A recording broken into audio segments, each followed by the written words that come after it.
Começamos durante o nosso processo, lembrando sobre como que a gente vai montar um bom quadro e a nossa postura em sala de aula. Buenas! Como é que a gente planeja o quadro, né, gente? Cara, você sempre vai começar a aula colocando aqui, né, a data, o seu nome, o assunto e o tópico. É muito importante para que o aluno, ao olhar para o quadro, ele saiba do que aquela aula trata. Então você vai datar, botar o seu nome, assunto e tópico. Beleza?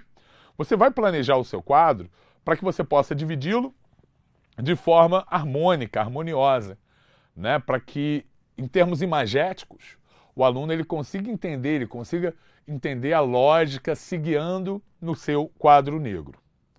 Tenha previamente definido o esquema de cores. A gente comentou, por exemplo, aqui está faltando uma cor mais quente, né? Está faltando um vermelho para chamar atenção no título, por exemplo. Uma cor mais quente. Então tenha definido, não, vou botar o título em vermelho, o subtítulo em laranja, e vou usar o giz branco. É pilô? Então vou botar o título sublinhado em vermelho e o subtítulo sublinhado em lilás. Não sei, né? Mas você vai montar o seu esquema de cores e vai seguir esse esquema de cores não só em uma aula, mas em todas as aulas, permitindo que o aluno, sempre que vir vermelho, ele sabe que aquilo é o título. Sempre que vir o lilás, ele sabe que aquilo é o subtítulo. Né? Isso está ajudando a você na sua organização e está ajudando ao aluno no processo de aprendizagem. Montagem do quadro.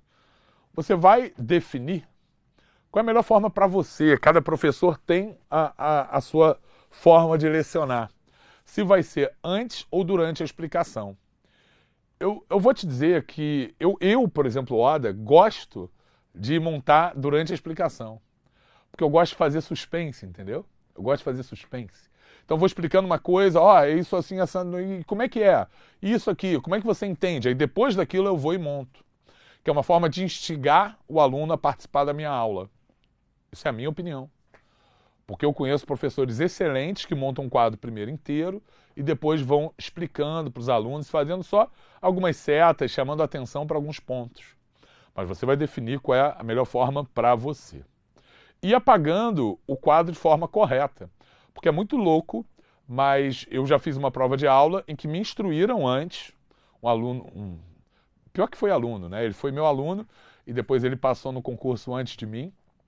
E aí a gente conversou 1 hora por telefone, né? Porque uma prova de aula é um desfile de escola de samba. Né? Você tem que fazer tudo certinho para evitar perdendo décimos, né? E perdendo décimos naquela sua prova. E ele me instruiu, não sei se de fato isso poderia fazer com que eu perdesse ponto, para que eu apagasse o quadro sempre de cima para baixo, evitando deixar manchas no quadro. E um ponto fundamental também é sempre depois que termina a sua aula, você apaga o quadro. Você apaga o quadro para você não interferir na próxima aula, na aula seguinte, que vem logo depois. Então são pequenas coisas, pequenas atitudes que você vai ter, mas que vão torná-lo, sim, um professor invejável em relação aos demais. Sobre postura, né, gente? Postura em sala. Vamos lembrar de algo que a gente já comentou, que a aula ela tem que ser dialógica. Ela não tem que ser monológica, né? Ela é dialógica, ela é dialética, mas ela é assimétrica. Como assim, Oda? Vamos lembrar o que é isso?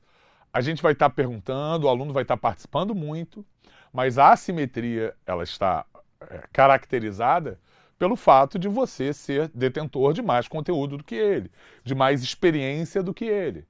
Então, por mais que ela seja dialética, há uma assimetria nessa dialética. O bom humor ajuda, né, gente? Você vê, eu estou sempre rindo aqui, estou sempre de bom humor. É uma obrigação ser um professor bem-humorado? Não. Não é uma obrigação. Mas o professor, né, que mostre esse bom humor, sem dúvida ele vai desenvolver ali mais empatia com os seus alunos. Fato.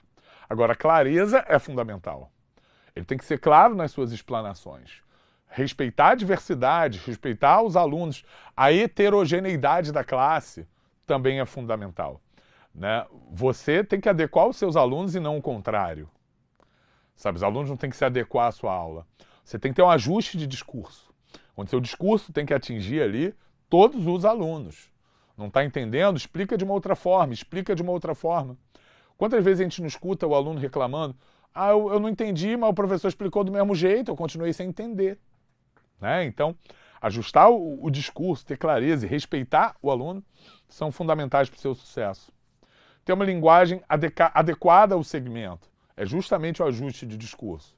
Quantos professores são ótimos, mas quando vão para um outro segmento não se adaptam bem? Às vezes é uma limitação nessa capacidade de ajuste de discurso, que, repara, é um valor excepcional para todos os professores. Respeito às diferenças, a gente já comentou, e atenção às habilidades socioemocionais. Né? Então, atenção à empatia, ao companheirismo, ao desenvolvimento de habilidades como liderança nos alunos. Né? Então, vamos pensar que a gente está ali, não é para dar só aula de biologia, de química, de física, de matemática, sabe, de português, não. A gente está ali também para tornar os nossos alunos, sabe, melhores cidadãos, sabe, pessoas melhores, sabe, pessoas que vão ter um futuro de sucesso. E isso está atrelado não somente, né, àquelas hard skills, mas está atrelado também às soft skills, às habilidades socioemocionais. Lelê?